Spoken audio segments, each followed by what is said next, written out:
governments keep promising they won't approve an unsafe pipeline like Northern Gateway. But yesterday the minister was in New York promising a room full of oil executives that he will push through an oil pipeline to the West Coast.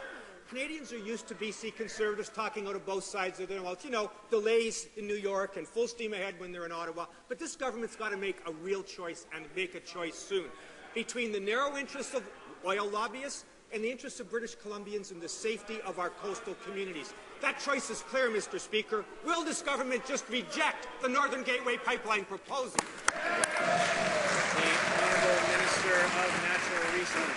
Speaker, the Joint Review Panel has been submitted to the government. Projects will only be approved if they're safe for Canadians and safe for the environment. We're carefully reviewing this report, and a decision will be forthcoming. Speaking of decisions, when will the NDP decide to pay back the $1.17 million they billed Canadian taxpayers out for their illegal bailouts? The Honourable Member for Skeena-Boku Valley. They're desperate when delaying a decision won't make this bad project any better. Apparently there's 21 Conservative MPs from British Columbia, but you wouldn't know it from their deafening silence on Enbridge Northern Gateway.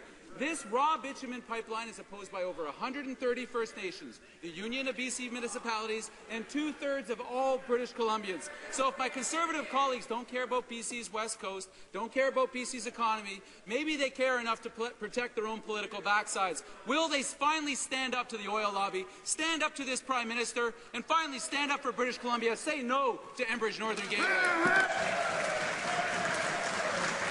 Honourable Minister of Natural Resources. Speaker, our government is thoroughly reviewing the Joint Panel report prior to making a decision on this project. We're proud of the action we've taken to ensure Canada has a world-class regulatory framework and a means for the safest form of transportation for our energy products. We've been clear, projects will only proceed if they're safe for Canadians and safe for the environment. Thank you.